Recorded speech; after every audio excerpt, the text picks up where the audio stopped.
Welcome. Beloved, anointed ones. Sometimes the devil doesn't flee because you shouted. He flees because you finally stopped answering the door. Let that sink in for a moment. Some of you didn't slam the door. You didn't curse anybody out. You just stopped replying, and that silence thundered through the spirit realm like a trumpet blast. That's the kind of holy power we're dealing with today.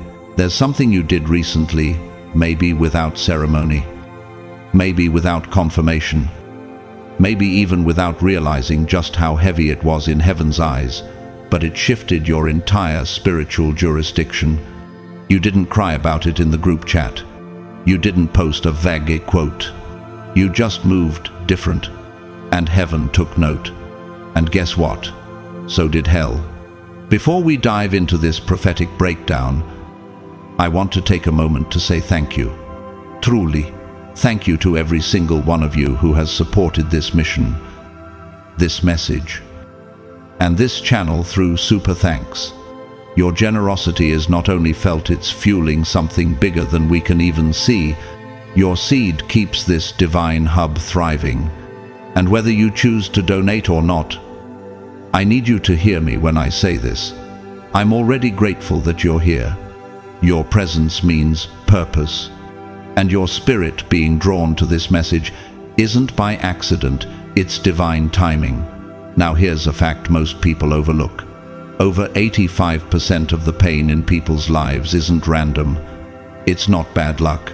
It's not generational curses or fate playing games.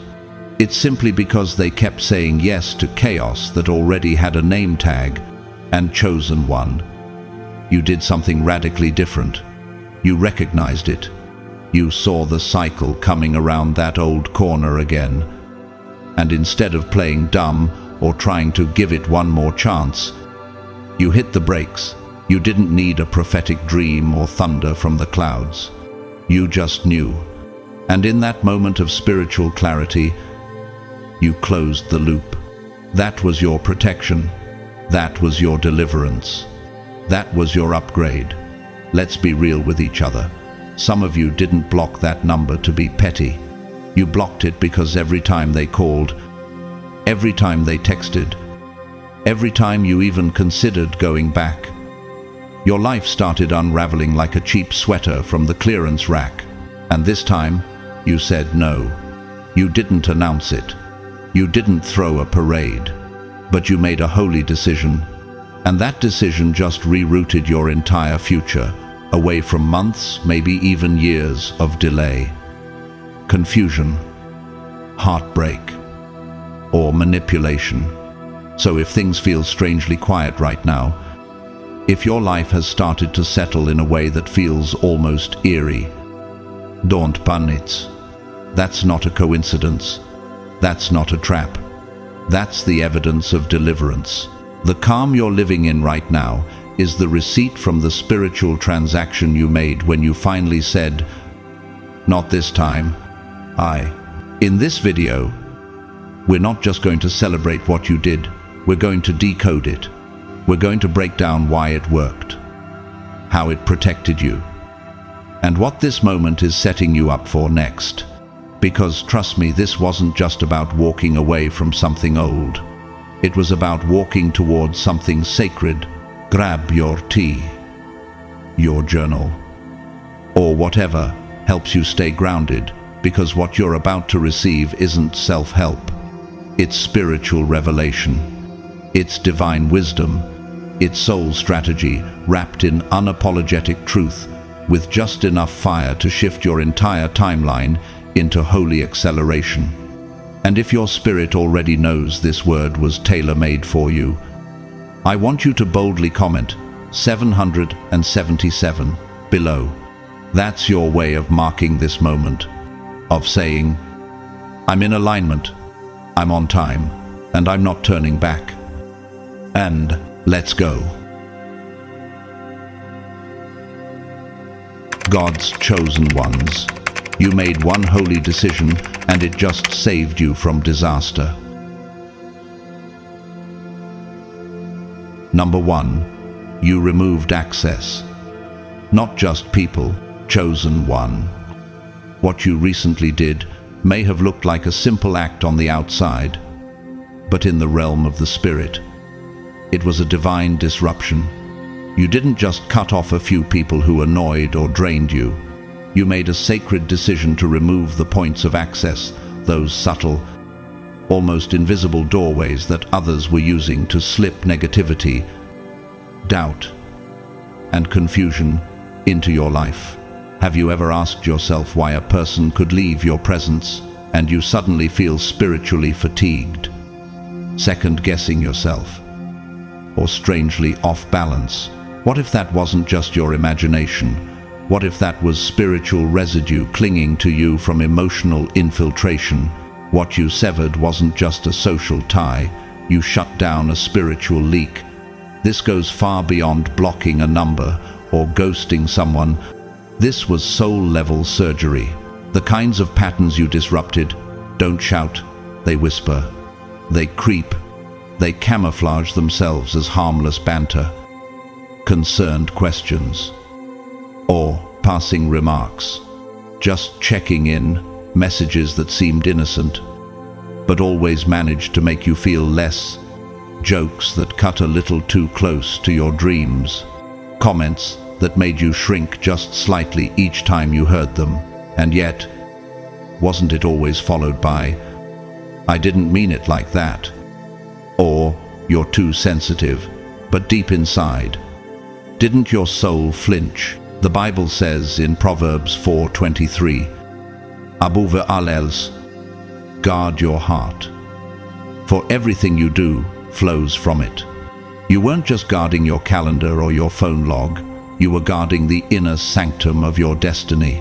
And that, chosen one, is no small thing. That is spiritual warfare at its sharpest edge, not through confrontation, but through clarity. You began to notice something your spirit had been whispering to you all along, that the greatest danger wasn't always in explosive conflict, but in consistent access from those who made you question your worth in slow, calculated doses. It's wild how long we can normalize dysfunction, especially when it's dressed in familiarity. Do you remember when Jesus would walk away from the crowd, even when people were still in need? He wasn't being cold, he was being spiritually strategic. Luke 5:16 says, "But Jesus often withdrew to lonely places and prayed." He knew that access equals influence, and influence, when misused, becomes infiltration. When was the last time you asked yourself if that open door you left for someone was really an invitation to love or a hallway for spiritual sabotage? What you did, whether it was declining a meetup, not responding to a text, or just choosing silence, shifted the entire pattern. The enemy hides best in repetition. He thrives in cycles, daily conversations that drain you, repeated jokes that diminish you, interactions that keep you playing small so others can feel big. Chosen one, you didn't just remove people, you removed influence, you revoked permissions, and you did it without ceremony, without a final speech, without dramatic exits. You simply stopped granting entry, and that alone triggered a ripple in the spirit. This is the kind of deliverance that doesn't come with a choir or a laying on of hands. It comes in quiet courage. The kind of deliverance that doesn't get applauded, but changes the temperature of your soul. Remember what Isaiah 26:3 says, "You will keep in perfect peace those whose minds are steadfast, because they trust in you." That peace you've been feeling lately, that isn't loneliness. That is the sacred hush of divine protection. That's what it sounds like when the static is gone and your own thoughts return to you unpolluted. Steve Jobs, the visionary behind Apple, was notorious for his extreme clarity on who could access his space. He once said that focus isn't just about saying yes, it's about saying no to the 100 other good ideas. His success wasn't just about innovation, it was about intentionally blocking out interference. Doesn't that sound a bit like what you've just done? Chosen one. You're creating sacred space. Not everyone deserves to walk through your garden. Some came only to trample the soil and question why the fruit wasn't growing fast enough. And have you noticed? You're no longer replaying those conversations at night. Your body is more relaxed. Your decisions are clearer. That's not by chance. That's what happens when you stop allowing spiritual interference to disguise itself as social interaction. The enemy doesn't need a demon to torment you when he has someone you refuse to detach from. Isn't it strange how once you made that choice, the silence felt like healing instead of emptiness? Princess Diana, in her final years, made quiet but powerful moves to remove toxic patterns around her. She stopped giving explanations. She began pulling back from those who always needed her to perform emotionally. Her actions, though subtle, redefined her legacy. She wasn't just removing people, she was reclaiming her narrative. And you, too, have done that. You've written a new chapter by closing an old door. James 4:7 says, "Submit yourselves, then, to God. Resist the devil, and he will flee from you." The resistance you offered wasn't against people. It was against patterns that gave the enemy a place to camp. You didn't have to argue. You didn't have to justify. You just didn't answer, and they felt the shift. Look at Chadwick Boseman. While battling a terminal illness, he became one of the most iconic figures of our time. Why? Because he protected his atmosphere. He chose not to waste time explaining his silence. He gave his energy only to the mission. When you withhold access, you preserve your assignment. When you preserve your assignment, you preserve your life. Mandela, when released from prison, didn't rage at those who jailed him. He didn't give them more emotional access than they deserved. Instead, he chose peace. He chose mission over explanation.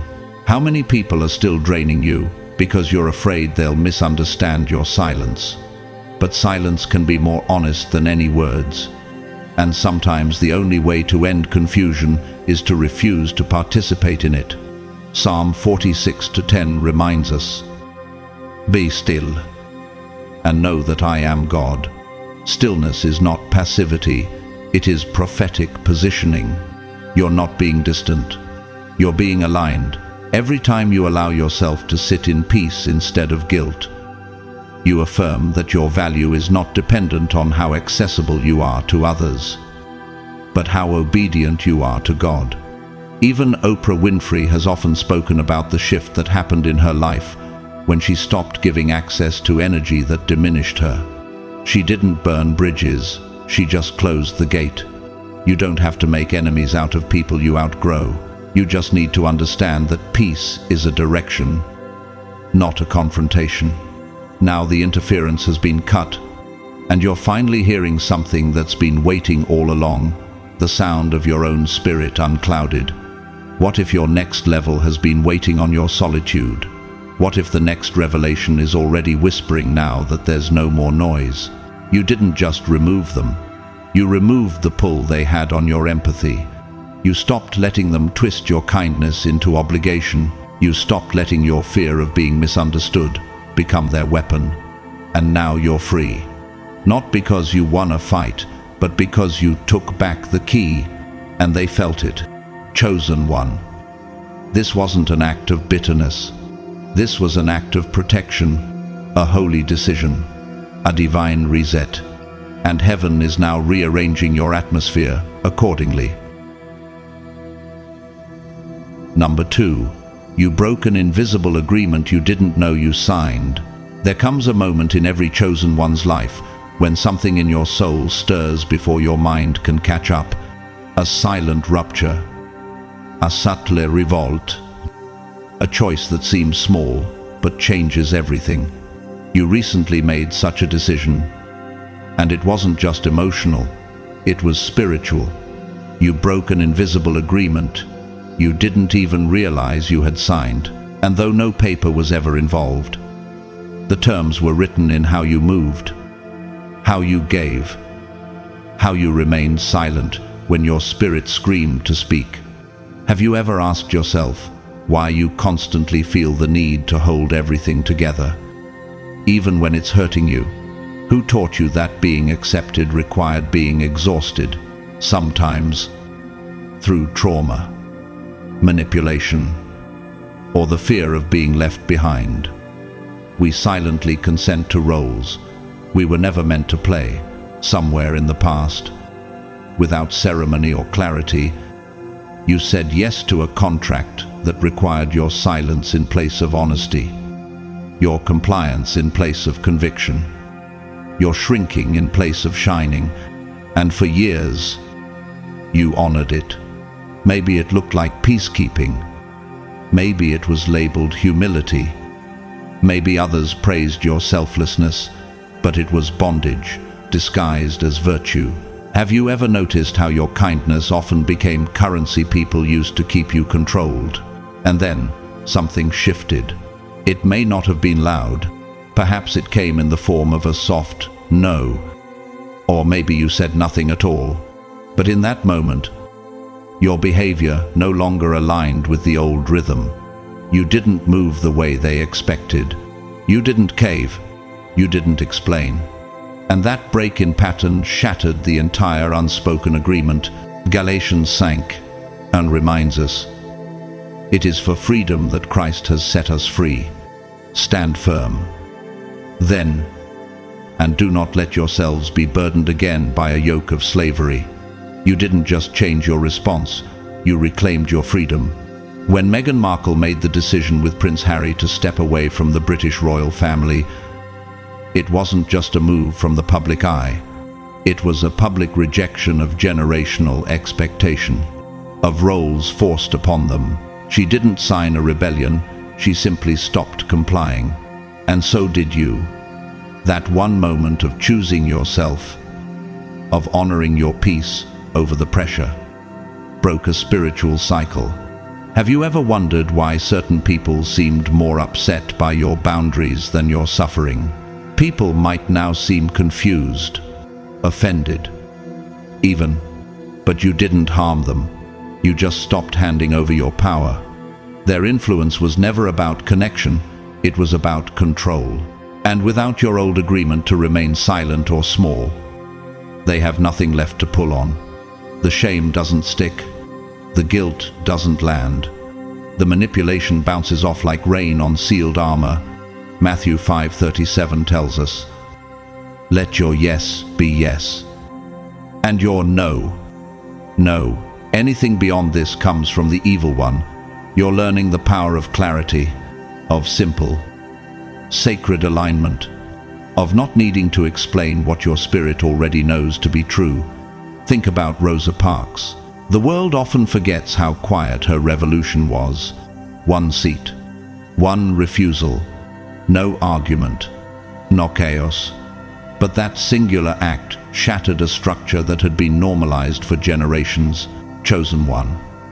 Isn't it powerful how simply not participating in a cycle anymore can bring the whole thing down? And isn't it sobering to realize how many of those cycles had you trapped for years, not by force, but by agreement, when you whispered to yourself, I'm not doing this anymore? The spiritual realm heard it as a declaration. The heavens realigned, and almost instantly, something changed. You felt it in your body, the tension, the shift in atmosphere. It was as if your soul finally exhaled after holding its breath for decades. And yet, did you still wonder for a moment, did I do something wrong? You didn't do something wrong. You did something right that felt unfamiliar. Because for so long, self-abandonment masqueraded as loyalty. But chosen one, you were never created to keep systems functioning that were built to break you. The Bible offers this in Matthew 11:28. Come to me, all who labor and are heavy laden, and I will give you rest. You weren't built to carry this. You were invited to surrender it. Think of Simone Biles during the Olympics. The pressure, the spotlight, the expectations, and yet she made the unthinkable decision to step back, not because she was weak, but because she refused to let performance outweigh her peace. Her act wasn't a collapse, it was an awakening. That's what you've done. You stepped back from a role you were never meant to perform. And now your soul is learning to breathe in rhythm with God again. Have you noticed that the old temptations no longer have the same pull? That familiar chaos no longer lures you like it used to. That's because the contract is broken. The enemy no longer has legal ground in your spirit through that old agreement. You've withdrawn the permission. You've recentered your allegiance to God. And now the cycles that used to trap you have lost your scent. Exodus pais presece declares. The Lord will fight for you. You need only to be still. That stillness you're embracing isn't inactivity. It's warfare. It's resistance to old programming. Martin Luther King, Jr. once said, "Our lives begin to end the day we become silent about things that matter." And you, chosen one, have decided that your voice matters, your peace matters. Your presence isn't meant to decorate the corners of dysfunction. It's meant to transform spaces, not tolerate them. Have you considered how many of your old burdens were never yours, but expectations others projected onto you for their comfort? And now, everything is starting to realign. You'll begin to see it in small things first. New peace, clearer thoughts, less guilt, stronger convictions. Isaiah 43, 18-19 says, "Forget the former things. Do not dwell on the past. See, I am doing a new thing. That new thing has already begun within you. It started the moment you chose to stop bleeding for people who would never bandage you." Tyler Perry once shared how breaking free from old family roles allowed him to find his voice and eventually build an empire. His obedience to the nudge in his spirit cost him some relationships, but it birthed legacy. Your obedience may be misunderstood right now, but it's birthing something eternal. Have you ever considered that your "no more" is the beginning of your generational healing? You didn't need a confrontation. You didn't need a dramatic exit. You just needed to stop participating in what was hurting you. And in that quiet moment of withdrawal, the heavens leaned in, the agreement shattered, the access collapsed. And now, the silence you feared has become the space where your authority is being rebuilt. Chosen one. This wasn't rebellion. This was return. Return to alignment. Return to clarity. Return to the truth of who you are, a child of God. Not a hostage of expectations, and no matter who doesn't understand it, you can rest in the knowledge that you didn't just escape something toxic, you honored something holy. You said no to bondage, and heaven said yes to you. Number 3, you finally rejected the bait of false responsibility. There is a holy kind of deliverance that doesn't come through thunder or fire, but through a quiet refusal. Chosen one. Something sacred happened when you finally looked at the weight on your shoulders and whispered, "This isn't mine." That whisper, though barely heard by those around you, echoed like thunder in the spirit realm. It broke an ancient loop. It closed the door on a generational trap. It ended your participation in a cycle that had worn down your soul for far too long. Have you ever wondered how many years of your life was spent apologizing for things you didn't cause? How much of your energy was used to manage other people's chaos just so they wouldn't explode or fall apart? You weren't created to be everyone's emotional landfill, and yet, somewhere along the way, you were handed that job. Maybe it started when you were a child and learned that love had to be earned by keeping the peace. Maybe it took root in that relationship where your worth was tied to your ability to fix, absorb, or endure. Maybe it grew silently in church pews where false humility was praised louder than discernment. Wherever it came from, the lie was loud. If something went wrong, it was somehow your fault. If someone was upset, it must have been something you said. If someone failed, it's because you didn't try hard enough to support them. And so you bent, you broke, you turned your empathy into a leash they could pull at will. But one day you snapped the rope. You didn't make an announcement. You didn't explain yourself in long messages. You simply stopped showing up to clean messes that weren't yours. You stopped explaining your decisions to people who never really listened. You stopped carrying emotional debts you never borrowed. That shift may have looked small, but it marked a massive spiritual realignment. The Bible says in Psalm 55:22, "Cast your burden on the Lord, and He will sustain you." You were never meant to sustain everybody else. Your soul was designed to carry divine assignments, not the aftermath of other people's irresponsibility. When Brené Brown decided to stop chasing approval and began writing and speaking vulnerably about shame, fear, and imperfection, she shattered expectations placed upon her as a woman, academic and professional. Her refusal to carry the weight of perfection became a light for millions. Do you realize how many people may find freedom because you stopped pretending you were okay carrying it all? What happens now? You might ask. The truth is, people who benefited from your false sense of responsibility will begin to panic. They may accuse you of being different, colder, selfish even. But you're not being cold, you're being clean. You're not abandoning them, you're refusing to abandon yourself. There's a difference. When Jesus told the disciples in Matthew 11:30, "My yoke is easy and my burden is light," He wasn't just speaking metaphorically. He was reminding you that real divine assignments don't come with soul-numbing pressure and confusion. They come with clarity, peace, endurance rooted in purpose. Look at Naomi Osaka. Her decision to withdraw from the French Open to protect her mental health shocked the sports world, but her quiet act of rejection, saying no to a system that demanded her emotional labor while offering no care in return, wasn't selfish. It was necessary. She rejected the bait of false responsibility that told her it was her duty to smile while hurting, speak while crumbling, and show up while falling apart. Isn't that what you've done too? And what about those people who still try to lay guilt at your feet, disguised as love? The ones who say, "You used to be there for me," or "You've changed."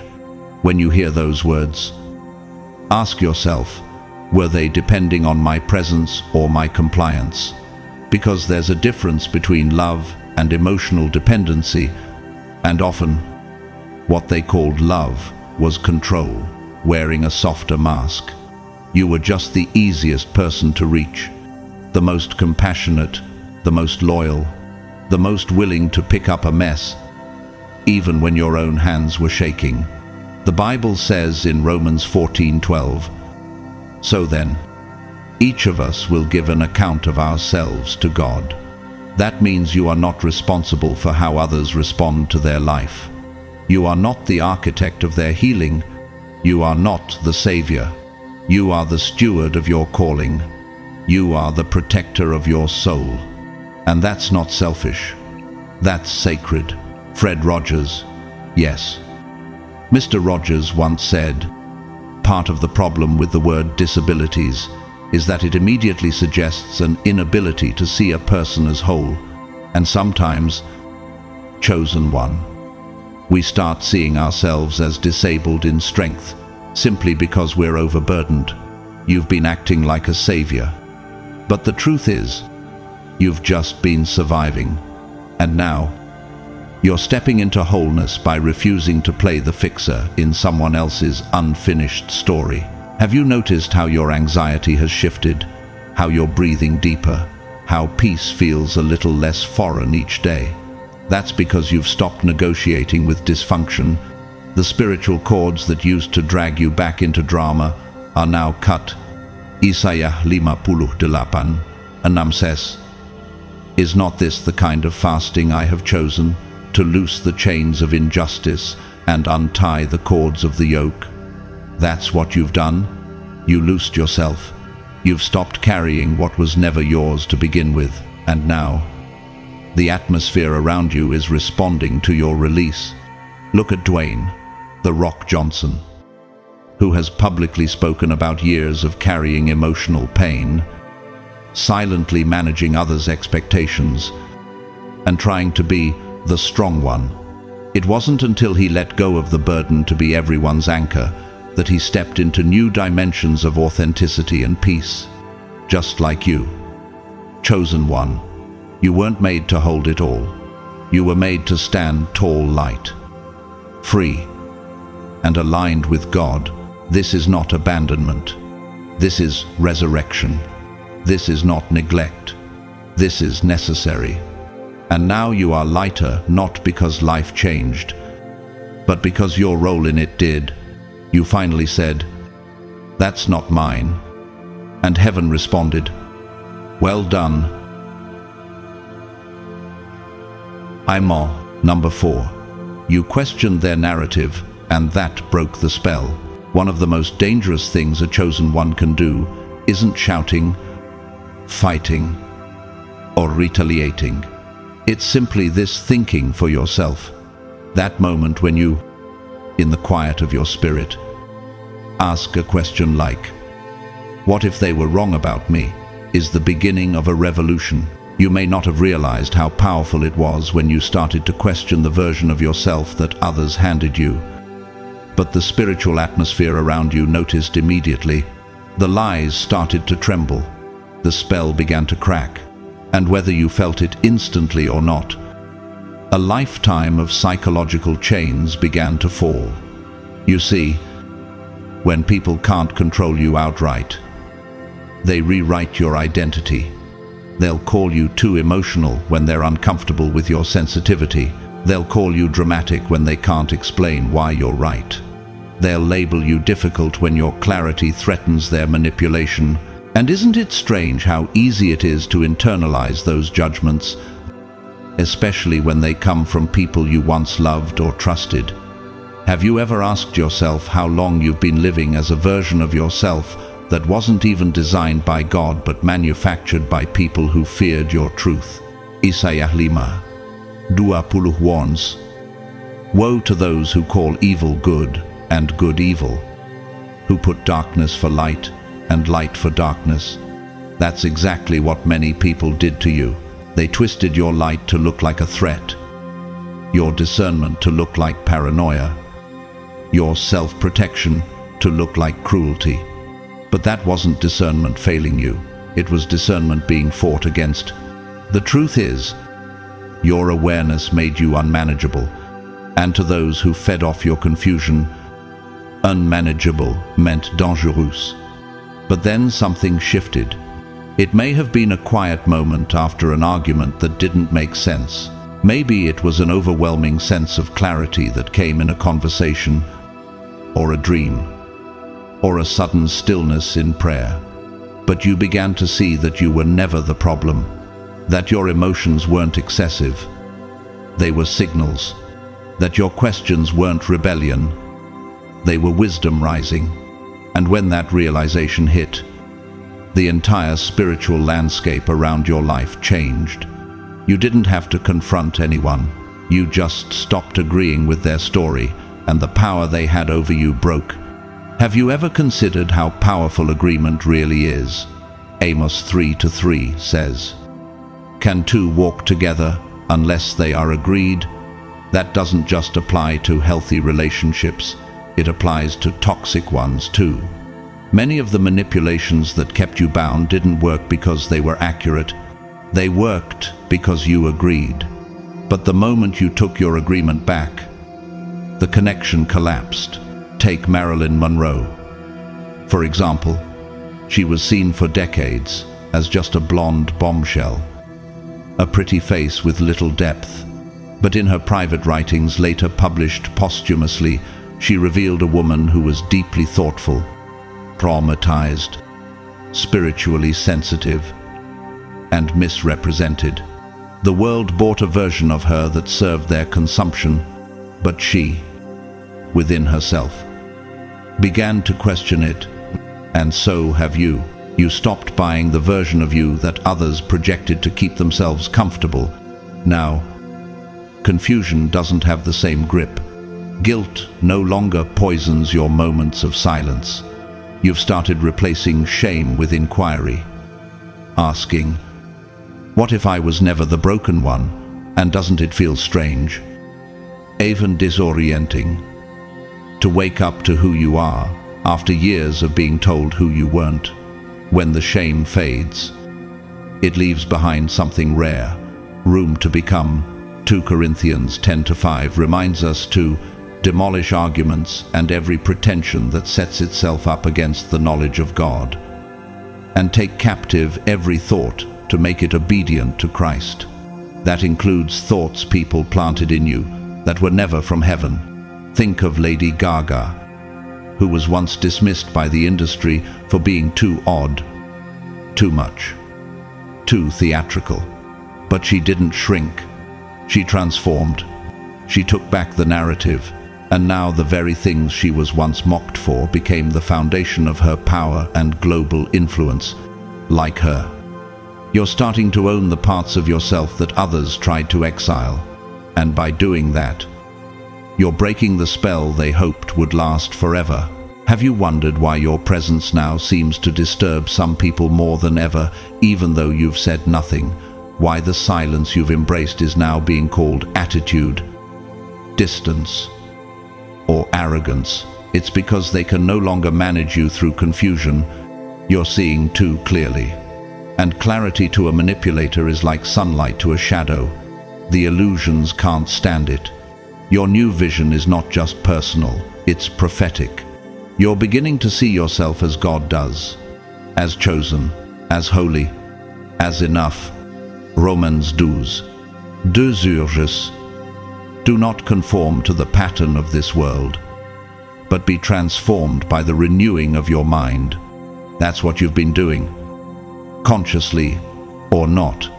Every time you resisted the urge to over-explain, every time you paused before apologizing for your emotions, every time you walked away from a gaslighting conversation, your mind was being renewed. Slowly. Yes, but deeply. And that transformation isn't something you can reverse. Think about Prince Harry. For decades, he was expected to follow a script, one crafted by tradition and control. But when he began to question the narrative that had been handed to him, he didn't just change his life, he disrupted a centuries-old structure. His decision to step out wasn't just personal, it was spiritual. And while many called him rebellious, what he really did was reclaim his truth. Sound familiar? Ephesians 4:14 tells you, then we will no longer be infants, tossed back and forth by the waves, and by the cunning and craftiness of people in their deceitful scheming. You're no longer being tossed. You've planted your feet, and in doing so, you've become a threat, not because you're angry, but because you're awake. It's no small thing to undo an identity that others have forced upon you, but chosen one. You've done just that. And now, something bigger is happening. You're no longer attracting relationships or situations based on your confusion. You're attracting alignment. You're drawing in purpose. And the ones who only knew how to bond with the broken version of you are falling away not because you hate them, but because they no longer recognize the light they once dimmed. You're not just healing from their narrative, you're authoring your own, and heaven is backing you. Psalm 139:14 says, I praise you because I am fearfully and wonderfully made. That truth has always been there. But now, you're finally letting it rise above the noise. Even Taylor Swift, once pigeonholed as just a breakup song artist, reclaimed her narrative by owning her past, transforming her sound, and redefining her name. She didn't beg for understanding, she grew into it. And now, the world hears her differently, just like the world is beginning to see you differently too. This isn't arrogance. This is revelation. You questioned the story they wrote about you. And in doing so, you uncovered the truth beneath all the noise. You were never too much. You were just too bright for those who wanted you dim. You were never the problem. You were the mirror they refused to look into. And now, without their spell in effect, you are no longer defined by their fear. You're defined by your Father. And that, chosen one, is why your quiet question broke such a loud spell, because the moment you stopped agreeing with the lie, you aligned yourself with heaven's truth, and that's the only version of you that ever mattered.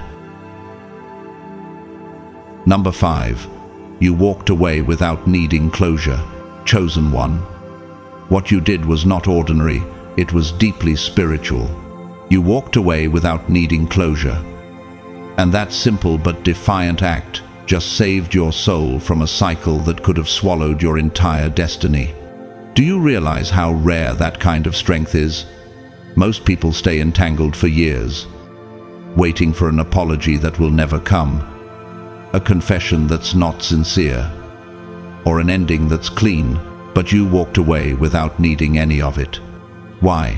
Because your spirit finally knew the truth. Closure is often just a pretty word for delay, and you weren't created to delay anymore. Have you ever caught yourself replaying a conversation in your head, hoping that maybe, just maybe, they'll see what they did and admit it, that they'll send one last message that finally gives you peace? But what if I told you that waiting for someone else to heal you is the very thing that keeps the wound open? Chosen one. When you stopped seeking that false closure, you closed the wound yourself. You turned inward, not for bitterness, but for healing. And that's when the shift began. Isaiah 43:18-19 says, Forget the former things, do not dwell on the past. See, I am doing a new thing. That new thing started the moment you stopped needing their permission to move forward. You chose peace over performance. You refused to beg for truth from people who manipulated it. You stopped needing their final word, because you realized that your decision to walk away was the final word. That choice rerouted your path away from spiritual exhaustion and toward divine restoration. Think about Maya Angelou. After experiencing unimaginable betrayal and trauma in her youth, she chose silence, then art, then purpose, not revenge. She didn't wait for apologies from a broken world. She rose anyway. And you, in your own way, are doing the same. You're not walking away because you didn't care. You're walking away because you finally care too much about your soul, your calling, your peace. And yet, isn't it strange how the world convinces us we need closure to heal, that without it, we're somehow unfinished? But chosen one, that's a lie dressed as logic. Most people don't want closure, they want comfort, and comfort, in toxic dynamics, often comes with more confusion. Have you ever asked yourself, what if the peace I'm chasing can't come from them because it never started with them? Romans 12:18 tells us, if it is possible, as far as it depends on you, live at peace with everyone. Notice the wisdom there. It depends on you. You did your part. You tried. And now, you've chosen to live at peace. even when peace isn't reciprocated. That's spiritual maturity. That's power. Take Michelle Williams of Destiny's Child. She once opened up about how, in the peak of her success, she struggled with depression, and no one around her understood. She didn't wait for them to figure her out. She stepped away, quietly, privately, no dramatic announcements. She healed in her own rhythm, and because of that, she emerged stronger. You're doing the same now, whether you realize it or not.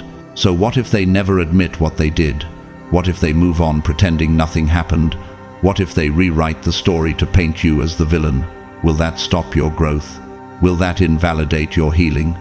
Or will it just prove how necessary your departure really was? Proverbs 14:7.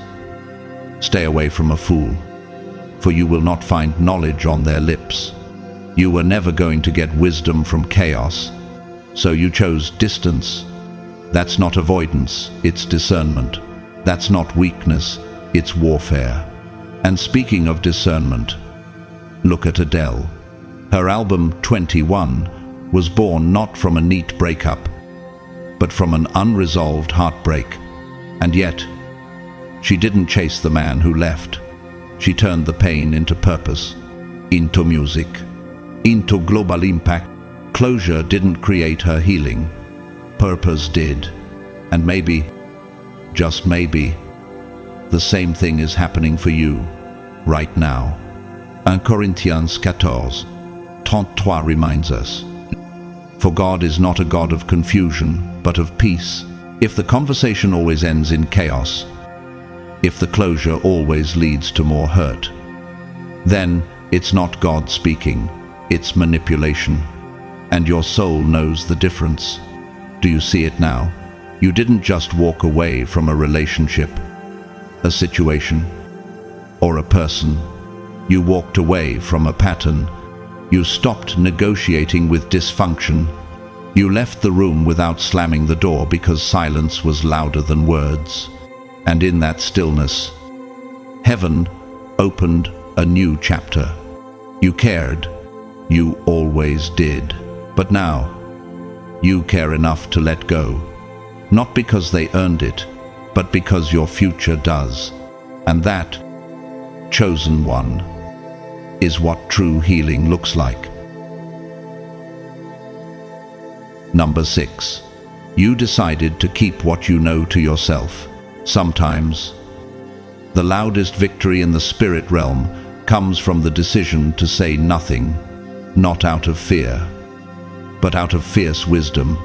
Chosen one, your recent decision to keep what you know to yourself may seem subtle, but it carried the weight of heaven behind it. You stopped explaining your growth. You stopped detailing your healing process to those who only asked so they could twist it. You stopped handing over divine strategies to people who secretly hoped you'd fail. And that act didn't just protect your next step, it preserved your calling. Have you ever noticed how some people don't really want answers? They want ammunition. They ask about your plans not to support them, but to get ahead of them. They pretend to be curious, but deep down, they're competing. And for a long time, maybe you thought transparency meant trust, but now you've realized wisdom is selective. Not everyone deserves access to what God whispered to you in secret. Matthew 7:6 teaches us, do not give dogs what is sacred. Do not throw your pearls to pigs. That isn't cruelty, it's clarity. It's the spiritual discipline of knowing when to speak and when to hold. When you stopped handing out the blueprint to your transformation, you stopped giving saboteurs the map to your future. And in that silence, you created something precious, protection. Think of Beyoncé. She's known for her intentional privacy. Her silence isn't shyness, it's strategy. She doesn't announce her every move. Yet when she shows up, it's undeniable. She moves in purpose, not performance. That's what you've just started doing. You didn't go quiet. because you were unsure. You went quiet because you were sure, and you didn't need approval to validate your direction. Isn't it interesting how people become uncomfortable when they can no longer predict you? When your silence disrupts the pattern they depended on to control or criticize you. That confusion isn't your problem, it's your protection. Confusion disables the strategies of your enemies, and silence dismantles their access.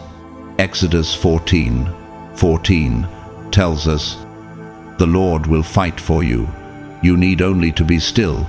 Stillness isn't weakness, it's sacred positioning. Keanu Reeves, beloved for his humility, rarely reveals much about his personal or spiritual life, and yet his quiet presence has earned deep respect. Why? Because people recognize when someone moves with integrity and intention, even in silence. That's your energy now. You're no longer performing for people's understanding. You're walking in divine timing, where revelation unfolds when it's ready, not when others demand it. Have you ever asked yourself, what has my need to be understood cost me?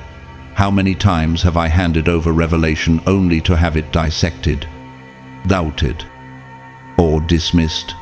Silence doesn't mean suppression. It means selection. You're not withholding truth, you're honoring it. Proverbs 17:28 says, "Even fools are thought wise if they keep silent, and discerning if they hold their tongues." The wisdom of silence isn't passive, it's surgical.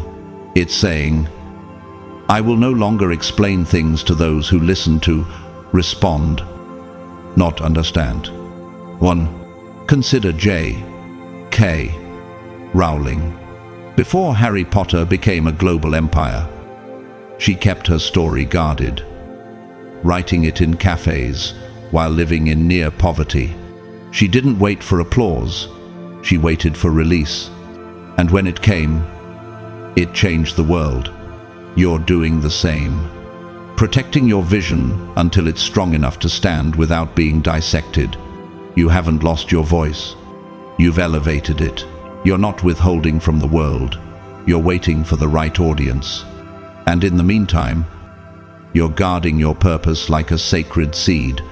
Because not everyone is a gardener. Some people trample what they don't understand. Your decision to withhold wasn't fear, it was reverence. Ecclesiastes 3-7 says there's a time to be silent and a time to speak. You've entered the sacred silence that comes before the storm of manifestation. You are not hiding. You are incubating, and when your time comes, it won't require explanation, only obedience. So, move quietly. Chosen one. Let them wonder. Let them guess. Your silence is not absence, it's preparation. And your next move, it will be undeniable. Because it will be God-authored, not crowd-approved. Number 7. You refuse to prove your innocence to the guilty. Chosen one. You made one of the most difficult but spiritually mature decisions anyone can make. You refused to prove your innocence to those who already knew the truth and chose to ignore it. You didn't beg. You didn't explain. You didn't try to rewrite their false narrative with facts. You simply let go of the need to be understood by people who were committed to misunderstanding you. And that, in itself, was a declaration in the spiritual realm. Have you ever stopped to consider how much energy you've wasted trying to convince liars to stop lying, or manipulators to tell the truth?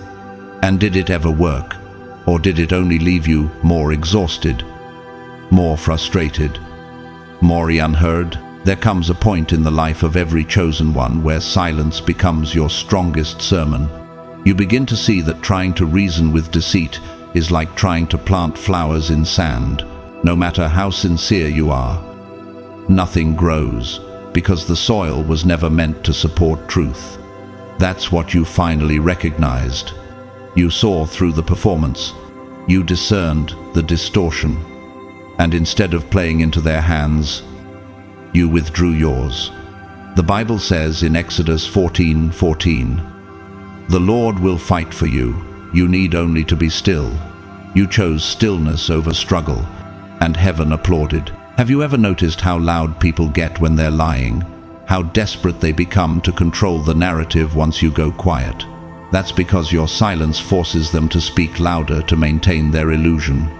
And in that noise, they expose themselves.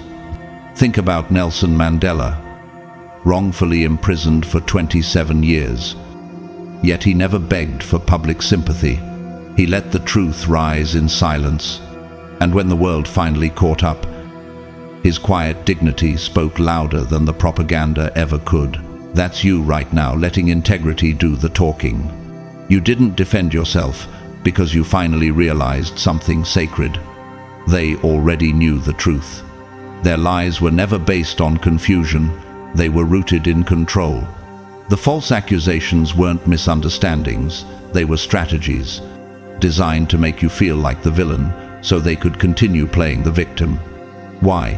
Because accountability terrifies people who've built their identity around deception. Isn't it strange how the people who hurt you most are the ones who demand you stay silent for their comfort? Proverbs 19:9 says, "A false witness will not go unpunished, and whoever pours out lies will perish." You didn't need to expose them. The lie carries its own destruction. The very weapons they used to try and discredit you are now turning on them. And the best part, you don't have to lift a finger. Truth doesn't need a defense. It only needs time. Look at Meghan Markle, relentlessly attacked and slandered in the media. And yet, rather than screaming from every platform, she withdrew. She chose to protect her peace, her family, and her purpose. Her silence wasn't defeat. It was spiritual positioning, and in that posture, the world began to see what she never had to prove. Have you asked yourself this? What would I lose trying to convince someone who already decided to misrepresent me? And is their approval worth the cost of my peace? Romans 12:19 reminds us, "Do not take revenge, my dear friends, but leave room for God's wrath. For it is written, 'It is mine to avenge, I will repay,' says the Lord." You've left room. You've stepped aside. And now, divine justice is at the door. Even Oprah Winfrey faced public smear campaigns, lies, and slander, especially when she first gained national influence.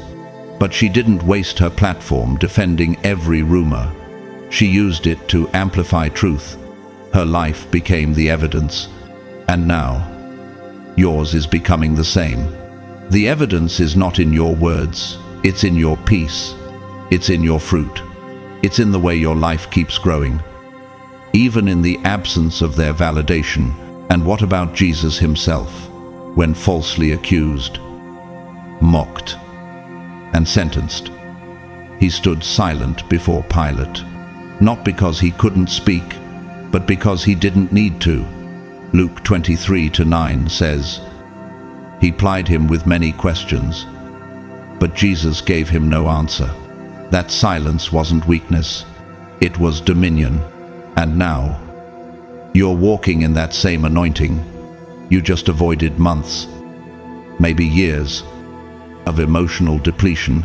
By choosing not to engage, you sidestep the spiritual courtroom where liars play judge, jury, and executioner, and you let their own lies become the evidence against them. The courtroom is collapsing. The mask is falling, and you didn't have to shout. You just had to stand still. This decision didn't just protect your name, it protected your destiny. And now, the same mouths that falsely accused, you will soon struggle to explain why the hand of God keeps blessing the one they swore was guilty. That's the divine irony of favor. It exposes lies without needing your voice. You let them go, and in doing so, you let the truth breathe without distortion. You're not vindictive. You're victorious. You're not vengeful. You're chosen. And heaven always clears the name of the innocent, whether the world claps or not. Number 8. You declined the invitation to perform your old self. Chosen one.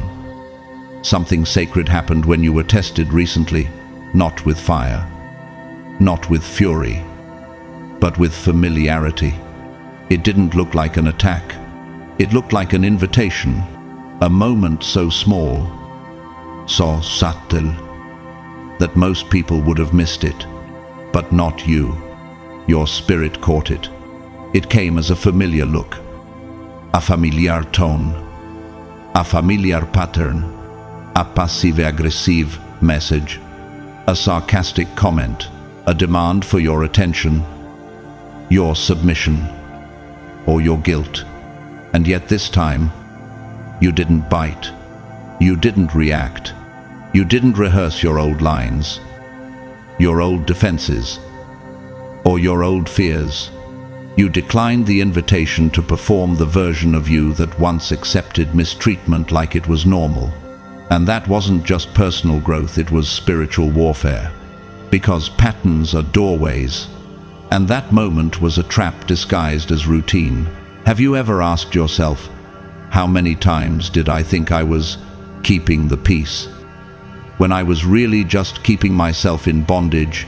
Every time you exploded to defend yourself, every time you went silent to avoid confrontation, every time you made yourself smaller so others didn't feel convicted, you were dancing in a role that didn't belong to you anymore. But this time, something inside said no. And not just no to the person, no to the pattern, no to the loop, no to the timeline. Romans 6:6 tells us, we know that our old self was crucified with him, so that the body ruled by sin might be done away with. That old version of you, the one they wanted to drag out, it died, and they didn't get the resurrection they were hoping for.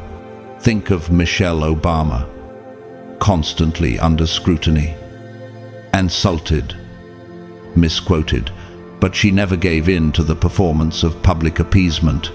Her calm restraint often said more than any outburst ever could. She chose dignity over drama, identity over reaction. That's what you just chose. The bait was there, but you didn't take it. And because of that, a door just closed that can never be reopened. You blocked a reality before it could be built around you. That's not just maturity, that's mastery. You felt the pull to go back into your old shell, your old script, your old guilt, and you resisted. Do you realize how many timelines just collapsed because of that single moment? Ephésiens 4:22 urge us. You were taught to put off your old self, which is being corrupted by its deceitful desires. Your silence wasn't passivity, it was authority. You didn't feed their control. You interrupted their cycle. You confused their strategy, because they were counting on your predictability, but your growth made you unrecognizable. Even Malcolm X, once caught in a cycle of violence and vengeance, reached a point where he evolved spiritually. When questioned about his change, he didn't shout. He simply said, "I've grown." His refusal to play the old role made his influence more dangerous than ever. That's what's happening to you now. You're not just healing, you're becoming untouchable. So many people don't know what to do when they can't provoke the version of you that once bled for their amusement. And that confusion, that silence, it's divine disruption. Proverbs 26:20. Without wood, a fire goes out. Without a gossip, aquarelle dies down. You just removed the wood, and now the fire they were hoping to start is already out. Rihanna, once criticized for her silence and sharp boundaries, didn't cave to public pressure. She built empires in silence. She matured without apology. She refused to react, and in doing so, reclaimed her image, a voice, and her peace. And you, chosen one, are doing the same. You don't have to explain who you are. You don't have to relive who you were. Your growth speaks for itself. And when the temptation comes again to prove, to perform, to play the old part, remember this: you owe no one a repeat performance of a life God has already delivered you from. Your refusal was your rebirth, and your silence was your sword. You didn't just win the moment, you rewrote your future. Number 9. You made a quiet, internal decision that shifted your fate. There was no trumpet sound, no dramatic storm, no crowd of witnesses, just a moment, calm, personal, quiet, when something inside you whispered with finality, "I'm done settling." And chosen one, that whisper was louder in the spirit realm than any shout could ever be. No one else may have noticed, but the moment you made that decision, a cosmic line was drawn. Have you ever felt that strange clarity wash over you when you're simply done accepting less, done explaining why your standards matter, done tolerating rooms that make you shrink? It wasn't anger, it wasn't a tantrum, it was clarity. And clarity, when rooted in divine identity, becomes one of the most powerful forms of authority a person can carry. You didn't post about it. You didn't announce it to the world. You just breathed differently. You stood differently. You thought differently. And the shift began. Proverbs 4:7 says, "Wisdom is the principal thing. Therefore get wisdom. And in all your getting, get understanding." What you received in that moment wasn't rage, it was understanding. You understood your worth. And once that knowing rooted itself in your spirit, everything began to shift around you. Have you started noticing certain conversations feel draining now? Conversations that used to feel normal? Have old environments begun to feel off? Have old relationships started to thin out, not through arguments, but through quiet distance? That's not you being moody. That's spiritual calibration. Your spirit is now tuned to a higher frequency, and anything that can't match it is falling off. And that isn't a punishment, it's alignment. Take Viola Davis, for example. After years of being typecast, she quietly decided she would no longer play roles that degraded or limited her. She didn't scream about it. She simply said no, and everything shifted. Doors opened that were once shut. Respect flowed that had once been withheld. That's the power of internal clarity. It sends a message to heaven that you're finally ready to receive the version of your life that matches your true value. You may wonder why certain friendships are fading, or why opportunities you once chased now seem to drift away. But ask yourself this: were those things ever truly aligned with the real you, or were you adjusting yourself to make them fit? Romans 12:2 says, "Do not conform to the pattern of this world, but be transformed by the renewing of your mind." Your refusal to settle was not just a mental shift. It was a renewal, a spiritual declaration, a boundary written in the language of heaven. Think about LeBron James. He wasn't always celebrated. Early in his career, he faced massive criticism and expectation. But at some point, he stopped trying to please the crowd. He focused on purpose, legacy, and discipline. He raised his standards, and the game rose to meet him. You've done the same. The way you move, the way you protect your time, the way you decline what no longer resonates. It's speaking volumes to the unseen realm. When you stopped settling, you didn't just upgrade your decisions, you upgraded your entire vibration. Psalm 37:23 tells us, "The steps of a good man are ordered by the Lord, and he delights in his way." God has now reordered your steps. And some of those steps will lead away from comfort, but always toward calling. You may have drawn this line in the sand regarding love, or your job, or how people treat you, or what you allow into your sacred time. Regardless of the category, the spiritual response was the same. Heaven moved on your behalf. Because you no longer begged for crumbs, you asked for the table God built for you. And you stopped asking people who dishonored your essence to sit at it. Think of Frida Kahlo. Her art came from deep pain, but her legacy came from her refusal to filter her truth. She lived unapologetically, authentically, and defiantly. That kind of decision-making doesn't require a stage. It requires guts and chosen one. You've just proven you have them.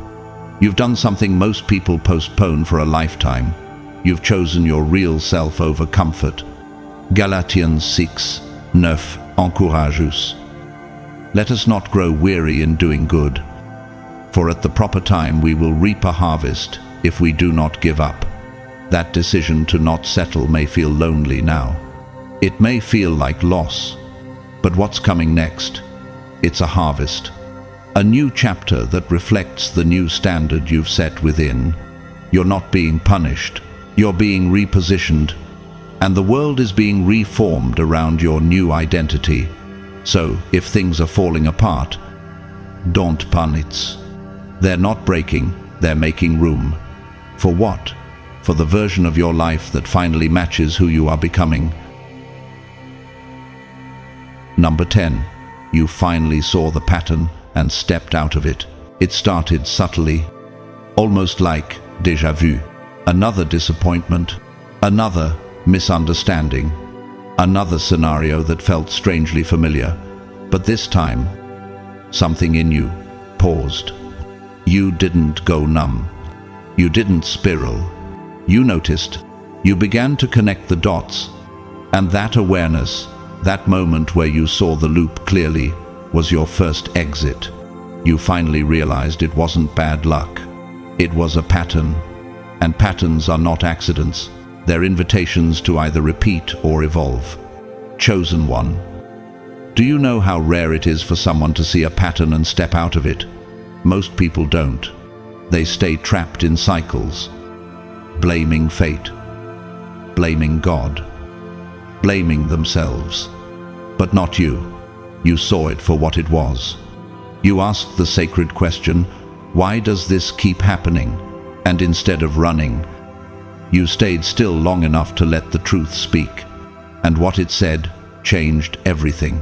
Psalm 119:130 tells us, "The unfolding of your words gives light. It gives understanding to the simple. That light just hit your path." That cycle was not random. It was a loop your spirit absorbed from pain, from family, from trauma. And now you're breaking what generations before you couldn't name. Think about Michael B. Jordan. Early in his career, he found himself being cast in limited, stereotyped roles. But one day, he made a conscious decision to only take parts that honored his truth. It shifted his trajectory forever. He didn't just get new scripts, he got new power. That's what you've done. You stopped auditioning for a story that didn't match your soul. You didn't yell. You didn't confront everyone. You just quietly said, "Not this time." You stopped proving your worth to people who feed off your insecurity. You stopped explaining yourself to people committed to misunderstanding you.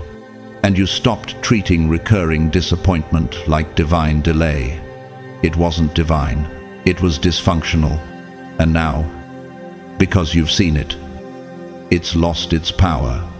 Isaiah 43:18-19 tells us, "Forget the former things, do not dwell on the past. See, I am doing a new thing. That new thing isn't always big at first. It's often silent. It starts when you don't send the text you used to, when you no longer panic after being triggered, when you no longer chase apologies that will never come. That's when the pattern dies. That's when the curse breaks. That's when healing becomes generational. Have you considered that your refusal to repeat the pattern didn't just save you, but saved your future children, your bloodline, your spiritual legacy? Patterns don't just block love or peace, they block destiny. And your decision is creating a new blueprint, one where your descendants won't have to bleed for what you've already bled through. Look at Demi Lovato. After years of public relapse and recovery, they stopped explaining. They began setting new terms, fewer interviews, more boundaries, more focus. That decision shifted their narrative, not because they said something new, but because they did something new. You've done that too. Your shift is visible even in your silence. Romans 6:14 says, "For sin shall no longer be your master, because you are not under the law, but under grace." Grace gave you eyes to see the game. Wisdom gave you permission to walk away. And now, that spiritual loop no longer recognizes you. It can't pull you in the way it used to. Have you ever looked around and realized that the room no longer fits you, not because the room changed, but because you grew? That's why you're uncomfortable now. You're not bitter. You're bigger. You're no longer compatible with chaos. You're allergic to patterns that once made you feel safe in dysfunction. Even Prince, the artist who famously changed his name to escape an oppressive music contract, refused to be trapped in a cycle. He saw the pattern. He rejected it. And his name became synonymous with artistic freedom. He rewrote the game and chosen one. So are you. This wasn't just about breaking up with a person or walking away from a job. It was about waking up to the system that had you looped in spiritual stagnation. And now, every step you take away from it is a step toward liberation, not just for you, but for everyone attached to your legacy. You didn't just step out, you stepped up, and heaven noticed. Number 11. You sat with the pain instead of escaping it. Chosen one. You had every reason to run, every opportunity to distract yourself, numb the ache, pretend you were fine, or dive headfirst into something that would have temporarily silenced the storm inside you. But you didn't. You made a decision that shifted the direction of your entire spiritual journey. You chose to sit with the pain, and that choice, quiet as it may have looked on the outside, was thunderous in the spirit realm. It wasn't weakness, it was wisdom, because you finally realized that pain you refuse to face becomes the pattern you continue to repeat. And you were done repeating. Have you ever stopped to ask, how many times have I delayed my own freedom by avoiding my own feelings? How many times have I looked for peace in places that only fed my need to escape? Most people spend their entire lives trying to outrun discomfort, whether through distractions, toxic relationships, overworking, or stuffing their schedules full just so they never have to feel the raw truth underneath it all. But not you. You chose presence. You chose to feel the burn instead of pretending it wasn't there. Psalm 34:18 reminds us, "The Lord is close to the brokenhearted and saves those who are crushed in spirit." In that moment of choosing to feel, you weren't abandoned, you were surrounded. Heaven leaned in. Because there's a kind of spiritual authority that is only birthed through endurance, and you, chosen one, chose not just to endure, but to extract meaning from the very thing that threatened to break you. Think of Glennon Doyle, the author who once said, "The thing that breaks your heart is the very thing that makes it strong." After years of hiding her pain, She chose to sit with it, to write through it, to grow inside of it. Her decision to stay present with her grief became the very foundation of her public voice and private peace. That's you right now. You've stopped pretending and started transforming. Not because the pain went away, but because you finally stopped running from it. Have you noticed that your clarity is sharper now? That your spirit no longer falls for surface-level sweetness? That you can feel when something is off before it even starts? That's not paranoia.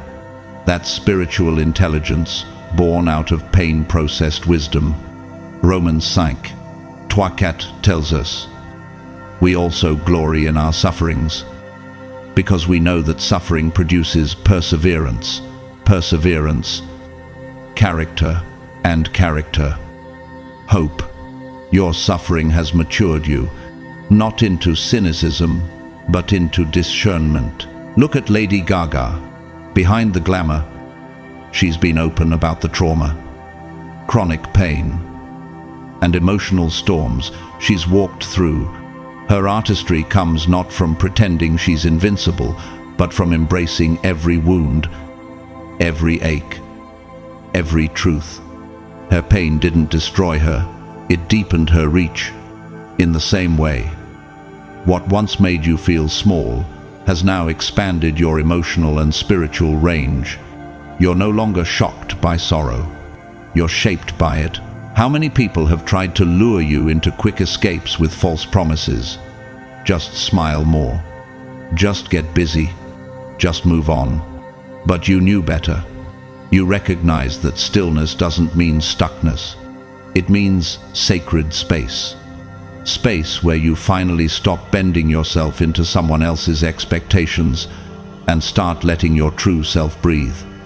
Isaiah 40:31 says, "But those who wait on the Lord shall renew their strength.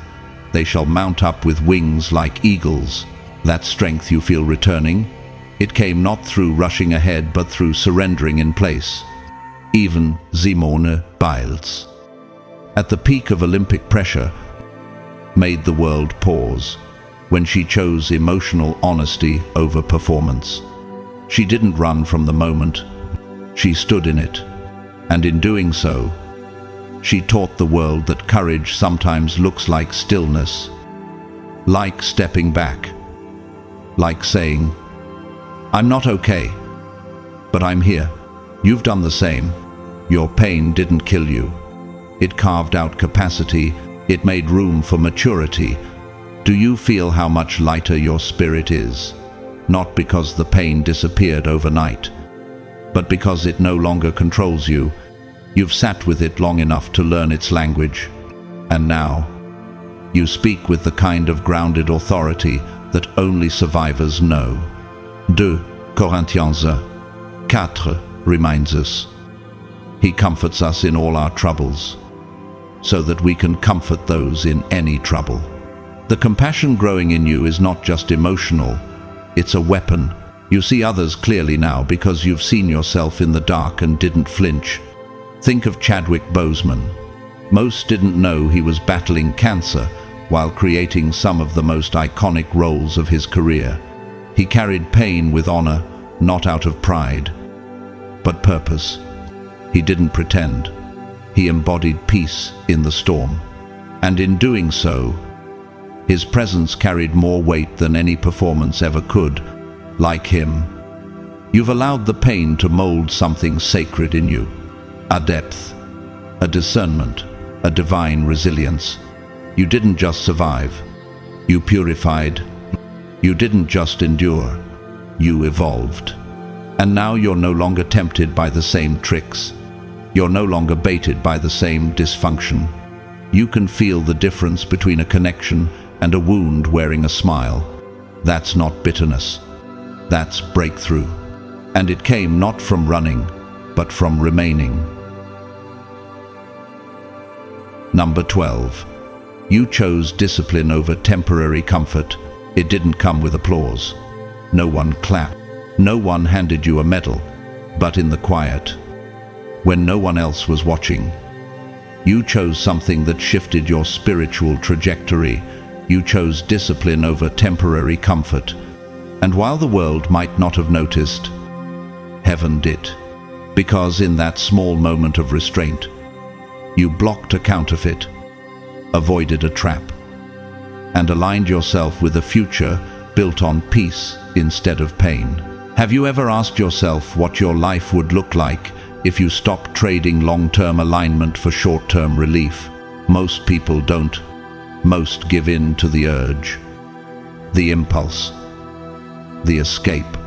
Whether it's that text you know you shouldn't send, that opportunity that's too good to be true, or that habit that numbs but never heals.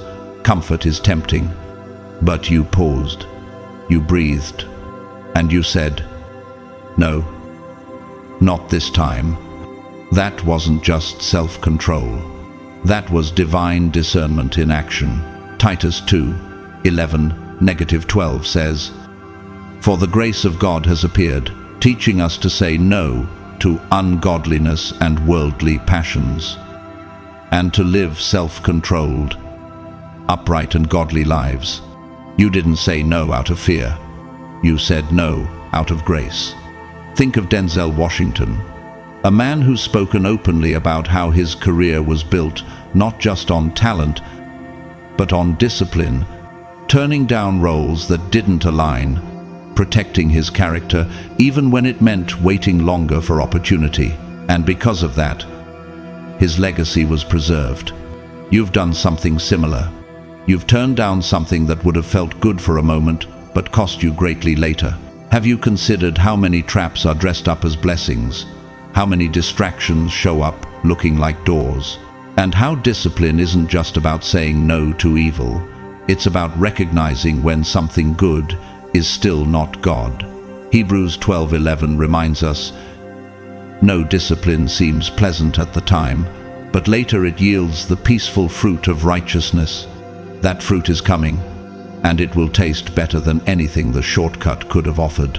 Even Jennifer Lopez, who has navigated immense scrutiny and pressure in the spotlight, has shared how discipline, not impulse, helped her remain grounded. Her boundaries, her practices, her consistency all pointed not to perfection, but to spiritual maturity. And your quiet, "not yet," just mirrored that same level of internal strength. What if you had said yes to that easy thing, that quick fix, that seductive escape? Where would it have taken you? What would it have tied you to?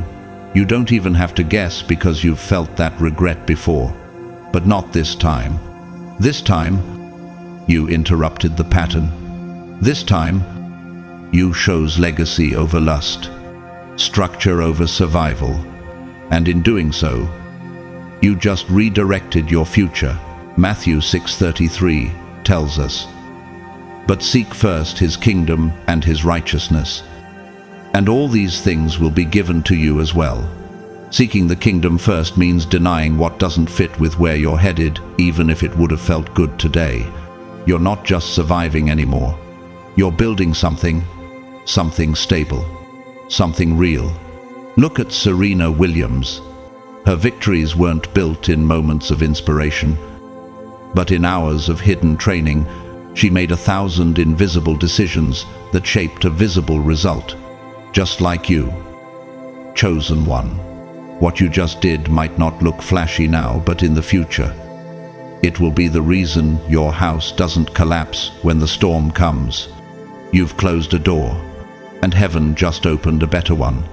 Because now, your life is no longer led by appetite, but by assignment, and the difference that will make, eternal. Number 13, you prayed differently, not for blessings, but for clarity.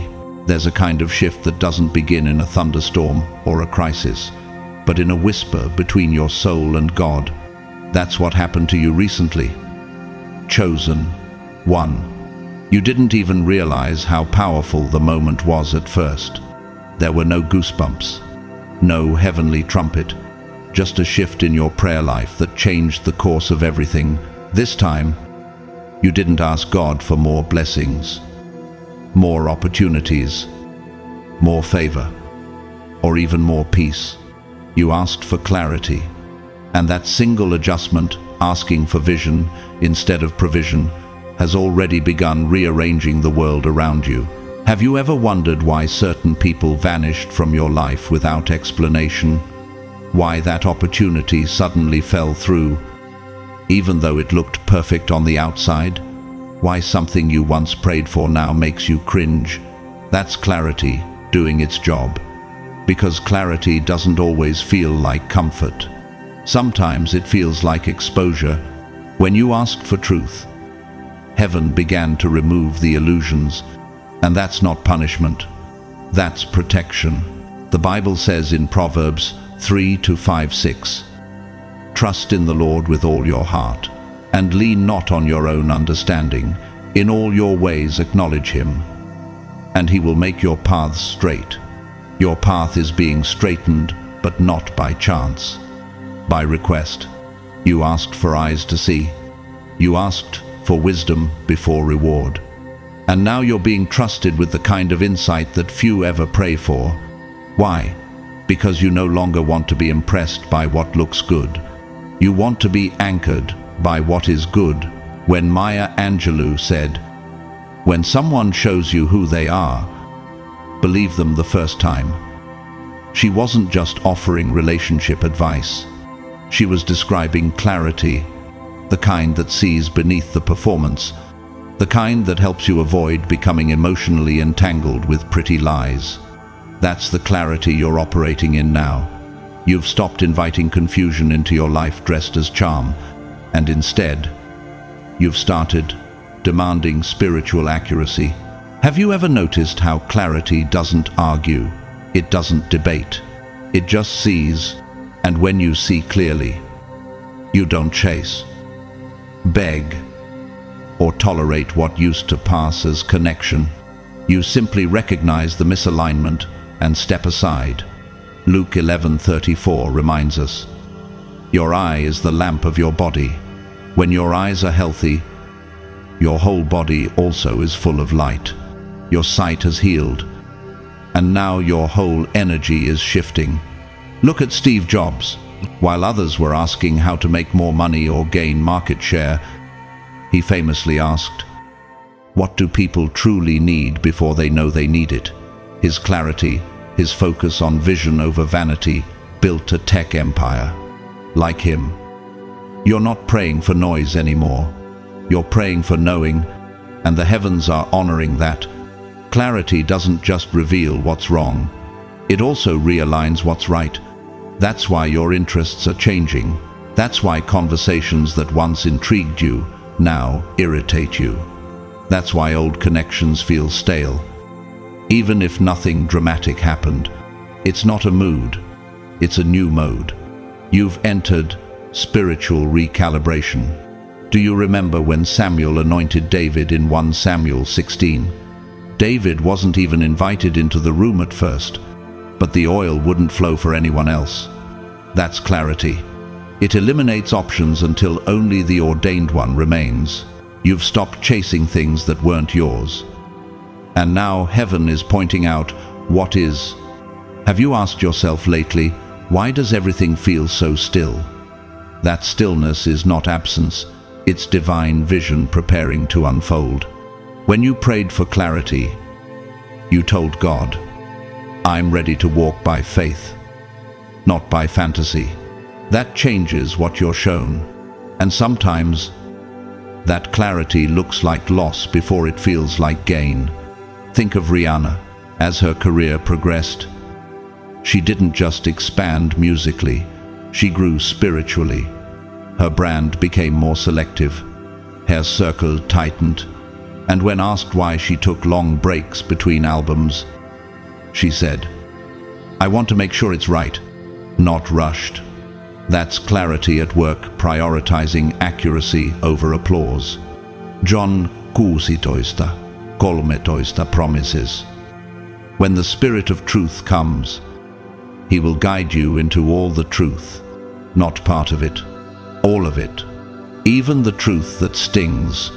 Even the truth that severs old ties, but also the truth that sets you on fire in the best way, because you finally see you're not praying smaller, you're praying smarter.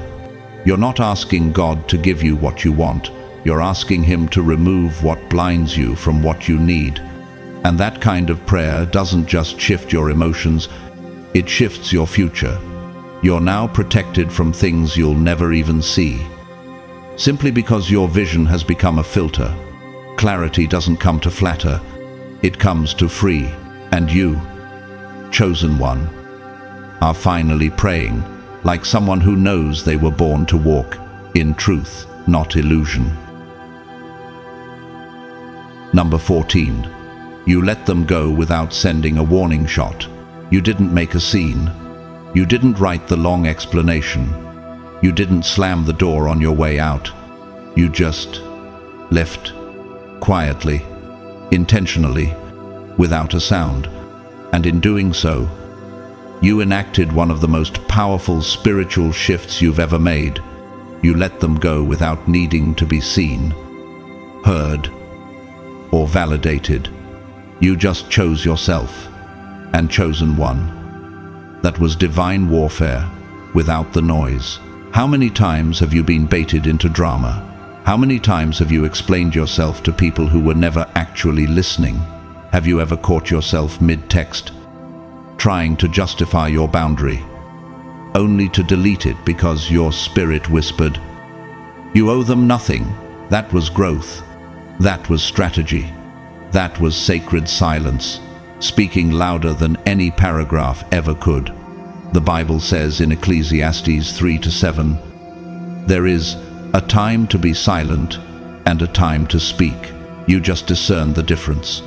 You realize that some enemies don't attack with fists, they attack with confusion. They bait you into defending yourself, then flip the narrative. They thrive on reaction, on keeping you tethered to cycles you've outgrown. But this time, you gave them nothing. No response, no explanation, no fuel. Think of Barack Obama during his presidency. Attacked, accused, misquoted.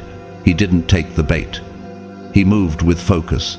He spoke when necessary, and that restraint became his power. Your silence, chosen one, is now your sword. Isaiah 30:15 says, "In quietness and trust is your strength." You didn't have to announce your exit. The energy spoke for itself. You didn't leave to be seen. You left to be safe. That's what spiritual maturity looks like. When you walked away without warning, you did more than exit a situation. You unplugged from a system. You broke the rhythm of chaos. You stopped feeding energy into stories that were never true. You let them wander. You let the silence do what words never could, reveal what was always real. Have you noticed how quiet your soul has become since then? How light you feel? How the air around you seems cleaner? Your mind more still? That's not loneliness. That's insulation. That's what it feels like when the spiritual wires that once connected you to dysfunction finally short-circuit. Beyoncé once said, "Don't try to lessen yourself for the world. Let the world catch up to you." You didn't shrink this time. You didn't dim. You didn't give them closure as a courtesy. You gave yourself peace as a promise. You refused to light a fire to keep people warm who were rooting for your winter. Romans 6:17 tells us, "Watch out for those who cause divisions and put obstacles in your way. Keep away from them." You did just that, without fanfare, without rage, without announcement, and now, your silence is being read louder than any statement you could have made. Think of Chadwick Boseman, who battled cancer privately while continuing to work, to inspire, to uplift. He didn't explain his silence. He just lived in purpose. And his exit, when it came, was quiet but eternal. Your spiritual exits are no different. They leave echoes. You didn't just survive. You disengaged. You detoxed. You denied K's its favorite drug, your reaction, and by doing that, you shut down an entire ecosystem built on triggering your empathy. You broke a cycle by simply not playing your part. Psalm 91, declares, "He who dwells in the secret place of the Most High shall abide under the shadow of the Almighty." You've returned to that secret place, not because you're hiding, but because you're healing. So when they ask why you didn't say goodbye, why you didn't fight back, why you didn't set the record straight, remember this: closure is not owed to confusion. Your exit wasn't a statement. It was a recalibration. You didn't need to yell. You didn't need to be seen. You just needed to be free. Chosen one, if you've made it this far, then you already know this wasn't just another video. This was a reckoning, a spiritual inventory, a journey into your own transformation, where each quiet decision you made, each old self you laid to rest, became a turning point in your destiny. You didn't just survive, you evolved. And heaven took note of every shift, every boundary, every tear you refused to explain. What you've walked through may never be fully understood by those around you, but God saw it all. And now, you're not walking wounded. You're walking awakened. Maybe no one clapped when you finally said no. Maybe you didn't get a parade when you chose silence over reaction. But trust me when I tell you, what you did in secret just rewrote the public story of your future. And you didn't need anyone's approval for that miracle to take root. You've broken cycles, dismantled lies, refused the roles they wrote for you, and reclaimed your own script. You're not just healing, you've stepped into holy alignment. So take a breath. Let that sink in. You're not who you were. And because of that, what's coming won't look like what's past. You've prayed differently, walked differently, seen differently, and now, heaven is preparing to release differently. To everyone who's been here with me through this journey, thank you. Thank you for showing up for your own growth, for choosing truth over comfort, and for walking this path with courage. Whether you just found this message today or have been with me since the beginning, your presence here means more than you know. You are not alone in this. We are building a community of chosen ones, warriors of clarity, protectors of peace, and pioneers of divine identity. If this message stirred something deep in your spirit, and you feel led to support this work, consider leaving a super thanks. Your donations help me continue creating content that speaks directly to your soul. But let me be clear, whether you donate or not, I am already deeply grateful that you're here. Your presence, your engagement, your growth, it matters. It all matters. Now, if this message lit something up in your spirit, don't just sit with it, let it move you. Share this video with your tribe, your friends, or that one person who keeps asking why they feel different lately. Because chosen ones are everywhere, and many don't even know what they carry yet. And most importantly, subscribe to the channel and turn on your notifications. Because this isn't just a platform, it's a spiritual hub. Every video is crafted to awaken, align, and activate you for the path ahead. If you're ready for more revelations, divine downloads, and content that cuts straight through the noise, this is where you belong. You're not here by accident. You're here because something in your soul is ready to evolve, ready to rise, ready to live without apology, without performance, and without compromise. I bless you in this new season. May clarity be your compass. May peace be your portion. May elevation be your evidence. And may the rest of this year bring confirmation after confirmation that you were right to choose differently. Let's walk this journey together. Heaven is watching. And your next chapter? It's already unfolding. Stay grounded. Stay clear. Stay chosen. Amen.